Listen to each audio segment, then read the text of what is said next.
example. Yes? I saw an article, and I'm not sure which drug it was, that black people shouldn't use it. I want to say Advil. Is that still the case? So what I'm saying about the black box warning, it's on Fordil, Ceravent, Advir, Symbicort, Delera, the Breo, and it will be on this also. Anything that has that long-acting albuterol in it will have that black box warning, because in the 1990s when Ceravent came out in the market, then Advir was not out. It was Ceravent, which is long-acting albuterol. It's out by itself. It's green. I don't know. Actually, I have one.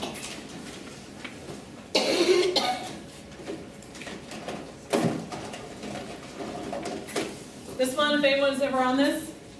So when they were looking at this long-term after it came on the market, they're doing post-marketing efficacy trials and stuff, that they noticed that there was a group, and there was only asthma at that point, there was a group of people that had worsening asthma and actually some asthma deaths that were on this. It was only a small amount. When they looked, the group was, most significant group was black men, young black men. And when they looked more, remember I said in asthma we've learned that people need steroids, inhaled steroids for asthma, plus, maybe plus this. They weren't on steroids. So with Advir, with Delera, with Symbicort, those are all combined with a steroid and long-acting albuterol. So those people should be okay. But that's what really led the change in how we're doing things with asthma at this point. Now, if you have COPD, we don't need to worry about that steroid. Okay. So young black men was where they found it, and it was the trials from the long-term efficacy trials looking at the Ceravent when it came on the market. Okay. But that black box warning now is on anything that contains a long-acting albuterol.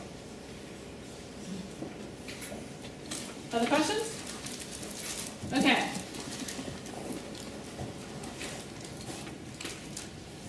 Next we have Arcapta. And it's the Neohaler. So of course it's a different type of inhaler, which means new patent and all that kind of good stuff. And this is Indactorel, which is a long-acting albuterol. And has anyone ever been on Fordil? A couple people took Fordil in the past? Yeah. This is very similar to the Fordil inhaler.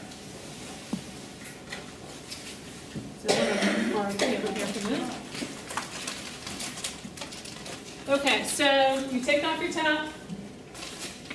Now it's the Neo inhaler because it's very small. You pop that back. Does it look like Fordil? Different color Fordil. Fordil was bigger. This is the Neo one. Pop this back.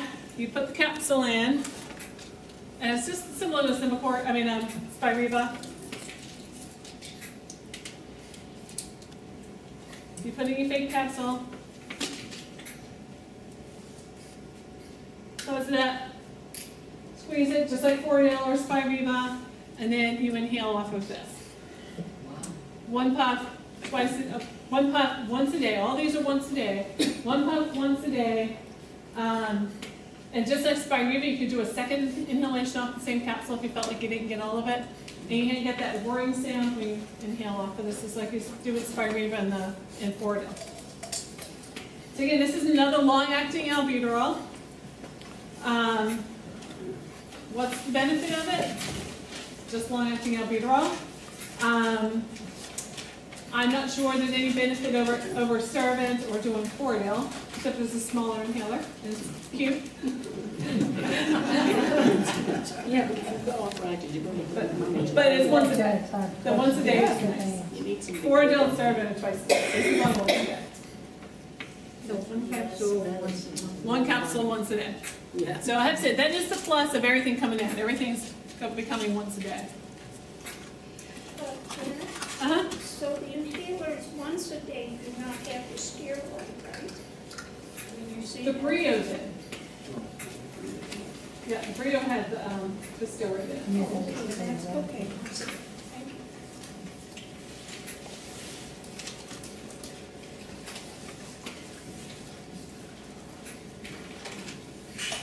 Okay, next we have a lot of Oladarol. And this is just a long-acting albuterol, just like the one we just looked at. Okay, but different company, and this one comes from Respimat. So I have to say, and it's once a day. I probably personally probably prescribe this one for people because it's easier to use. You don't have the capsule to put in there. You can squeeze things, that kind of issue. But so it's going to depend on insurance. I don't think there's really a difference one versus the other. They're both long-acting albuterols. But you can see the Combinent is orange, which is a placebo, so you can't see any of them. But this is, remember I showed you earlier, the first one I showed you was orange. This one, the Striverdi, is going to be yellow. First yellow inhaler to come on the market, so I guess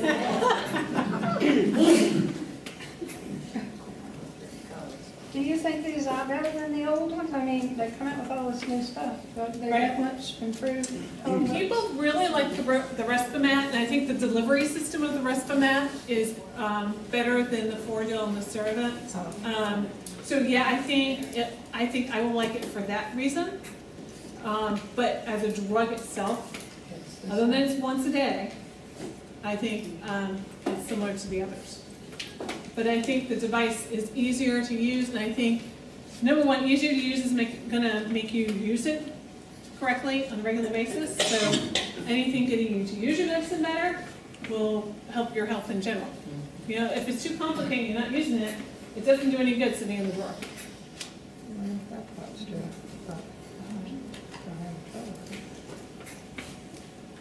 Okay, Spiriva is making my Respimat. But not in the U.S. Oh. Not yet. Not yet, but it's coming. It's very soon. Well, the Santi. next 2 weeks, you'll be waiting some back.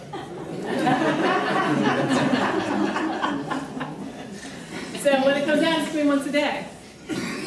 So that'll be nice. It's not here yet. It's in Europe, especially in the UK. And the FDA is looking at it. So I think it'll be here soon. And it's all that we have Spiriva, we have the drug Spiriva, and we have the Respimat they use for Combinent. So they have the device, they have the drug. It's not going to take much for the FDA to move it forward with approvals. Now, one thing, I want to move back to one of the drugs for a minute. Going back to the Anora, which is the combination of the LAMA, the thing I was talking about. So in a study in Germany, they did not really see much difference on using it as a combined inhaler versus using them separately. The plus of that is the new drug on the market is just as good as what we have. Easier to use, it's only once a day. And so insurance companies may still say, you got to get them 2 separate inhalers, but we're not. So, but at least people aren't doing worse when they move on to the new one. You know, that hasn't been a decline in things for people. So I don't think we're going to see a huge change. Like I said, there's been no huge discovery in COPD. It's really just changing the medications a little bit to similar class drug medications and changing the inhalers. And some of the change in the inhalers, again, is going to once a day, and I think going to inhalers that are more efficient. You use better particle size, you get to inhale them better. And so we'll see with that. Why is there a different spelling? On the bottle it's Noro and the other is Nora on the screen. Ooh, because that was my fault. Oh. Really, you found my typo? Good point, I'll have to fix that one. That was all I had. So those are all the new ones on the market. And I wanted to mention 2 other things. So when I was kind of looking at seeing what else is what else is out there, I did find that Tudorza and the last one we just looked at, the Aulidaterol, is also in phase 3 trials, which means that if that goes well in phase 3 trials, that's the information they move on to the FDA with. So I'd assume that those, I assume that will probably move into a Respimat too if that ever comes to fruition. So that will give competition to to the Anora. And so I think, again, I think we're not getting anything overwhelming, but we're getting some new options, and once a day is always a nice thing. I did find an article where they talked about simvastatin. Do statins help COPD? And the answer is no. Yeah, they're looking for statins for everything, you know. But COPD, it did not pan out. Janet, how about Dalorest? Do you use that? Do you prescribe that? Because I take that. Do you? I have to say I don't prescribe it very often. I'm not sure I've prescribed it at all. I have some people that are on it. I prefer to put people on Theophylline, which is similar. It's been out on the market for a lot longer. I put people on low doses of Theophylline. My concern with the Dalorest is number one, cost. And the second thing is it causes a lot of GI issues and weight loss. And many people with COPD already are having problems eating and with their weight, and I hate to have them have problems with that. And it's about 10% of people have the GI and anorexia issues. So I'm reluctant to use it. Yeah, I would be so lucky, and I thought we did, but I don't. Everything I eat goes. Yes. I started on the Dalorest. And I did have a weight loss issue, but I wasn't complaining about. Yeah, I did lose too. But also for me, it was a drug for Phil. You can ask her, I became a raging maniac. Yeah. Oh. Wow. They took me off of it. Wow. I did have one person, someone else on I took them off because she was having so much weight loss. Well, I know it worked for me when I had pneumonia. Yeah. I flared up everything overnight. Yeah, that's why he put me on it too, to cut down on Well, again, exacerbations. Theophylline is similar Is it? type of drug. Theophylline's been around forever. It used to be Theophylline or aminophylline. Used to be like the only drug we had for COPD. People got them, and people used to get in IVs and the ICUs and stuff. And we used to say people needed a lot, and there was this balance we tried to do. People had to have a certain blood level, and if your blood level went over that, you got toxic. And we thought if you were just under that, you weren't getting enough, so we really need to keep you at that right level. And it interacts with so many drugs that it's easy to push people up into toxic levels. We have since learned that we do Theophylline at very low levels. We don't need to be up at these high levels, but we still get the benefit from lower levels. So people are tending not to get into that.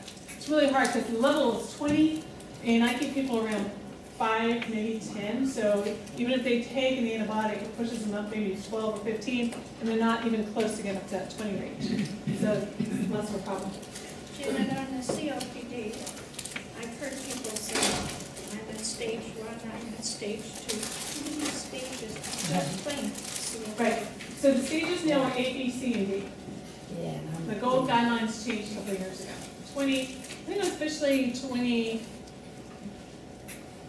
maybe 2010, I can't remember, 2010, 2012, the new guidelines came out. That's why I talked about it a couple of years ago. Hey Russell, is that on the website? Is it archived somewhere? The stages. When I did it last, was my talk from last time on there? Is my talk from a couple of years ago on? Yeah.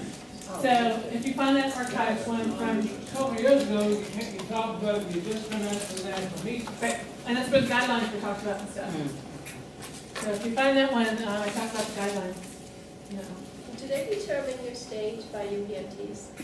So it's 3 things: PFTs, how many times you're having flares, and the effect pretty much it's having on your life. How short of breath are you with it? So if your PFTs are pretty good, and it's just early small changes on the PFTs, and you've never had a problem, and you can maybe get short of breath carrying some groceries in the house, that's about it, you're A. If you're in the hospital all the time with COPD, you're now on oxygen, you're constantly coughing up junk, you can't get to the bathroom without getting short of breath, you're down in D. So everybody else in between.